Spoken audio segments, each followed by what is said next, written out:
Result के बाद अगर 25 सीट से ज्यादा जदयू को आ जाए तो आप आइएगा, अगर जन स्वराज जीता होगा तो भी कहिएगा, मैं छोड़ दूंगा। मैं अरे ये तो आप लोगों ने कहा कह रहे ऐसे कैसे होगा, मैं कह रहा हूँ इतने दावे के साथ कह रहा हूँ कि नहीं आएगा 25 सीट, ऐसी कोई नहीं है बात, ये तो ऐसे शर्त लगाने वाली बात होगी, खत्म। अभी आप देखिए। नमस्कार, आप देख रहे हैं सरकारी मंथन और मैं हूं अभिषेक त्रिपाठी। बिहार विधानसभा चुनाव के नतीजे आप सब ने देखे होंगे। एक बार फिर बिहार में एनडीए की प्रचंड जीत हुई। एनडीए को 202 सीट मिली, वहीं महागठबंधन 35 सीटों पर ही सिमट कर रह गई। वहीं इस बार के चुनावी मैदान में प्रशांत किशोर की जन स्वराज पार्टी भी चर्चा का विषय थी, क्योंकि उनकी पार्टी ने 238 सीटों पर चुनाव लड़कर प्रदेश की राजनीति में सीधा हस्तक्षेप किया। लेकिन इस चुनाव में प्रशांत किशोर की सारी उम्मीदें धाराशाही हो गईं और उनका किसी भी सीट पर खाता तक नहीं खुला। वहीं इस चुनाव में खास बात यह रही कि प्रशांत किशोर के जो सबसे मजबूत और लोकप्रिय उम्मीदवार थे वो भी कहीं किसी को टक्कर देते हुए नहीं नजर आए।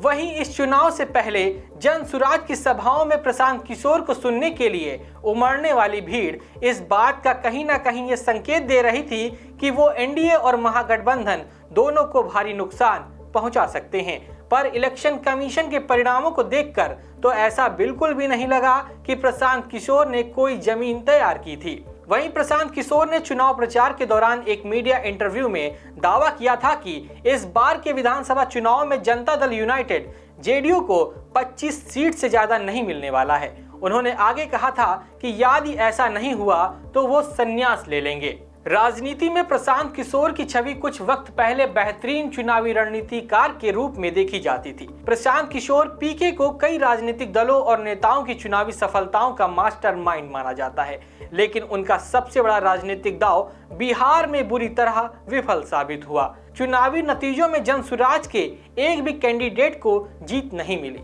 प्रशांत किशोर ने प्रधानमंत्री नरेंद्र मोदी, नीतीश कुमार और ममता बनर्जी जैसे बड़े नेताओं के साथ काम किया था। साथ ही कई राज्यों में मुख्यमंत्रियों के लिए चुनावी कैंपेन कर उन्हें जीत दिलाई। 3 साल पहले जब चंपारण से अपनी पदयात्रा शुरू करने वाले प्रशांत किशोर ने बेरोजगारी और पलायन जैसी समस्याओं से राज्य को मुक्ति दिलाने का वादा किया था, तो वह अपनी बोलने की बेहतरीन कला, सत्ता पक्ष पर हमला और वादों के कारण सुर्खियों में आ गए थे। साथ ही उन्होंने पूरे चुनाव अभियान के दौरान जनता से वादा किया था कि वह बिहार से पलायन रोकने की दिशा में काम करेंगे।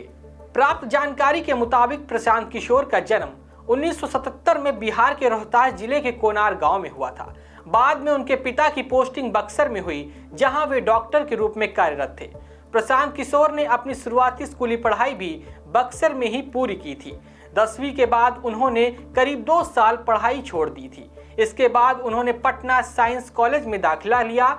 उनकी गणित में अच्छी पकड़ थी, इसीलिए परिवार चाहता था कि वे आईआईटी में जाकर एक इंजीनियर बने, लेकिन प्रशांत किशोर की इसमें कोई रुचि नहीं थी। इसके बाद उन्होंने दिल्ली यूनिवर्सिटी के हिंदू कॉलेज में सांख्यिकी विषय लिया, लेकिन तबीयत खराब होने के कारण ग्रेजुएशन बीच में ही छोड़कर उन्हें घर लौटना पड़ा। दिल्ली यूनिवर्सिटी से पढ़ाई अधूरी रहने के बाद उन्होंने लखनऊ और फिर हैदराबाद जाकर अपनी ग्रेजुएशन और पोस्ट ग्रेजुएशन की पढ़ाई पूरी की। पढ़ाई के बाद प्रशांत किशोर ने संयुक्त राष्ट्र यूएन के साथ काम किया, जहां उन्होंने अलग अलग पदों पर देश विदेश में सेवाएं दी। जन स्वराज पार्टी का नेतृत्व करने वाले प्रशांत किशोर के बारे में आपकी क्या राय है, हमें कमेंट बॉक्स में जरूर बताइएगा। देश दुनिया की तमाम बड़ी खबरों के लिए देखते रहिए सरकारी मंथन। नमस्कार।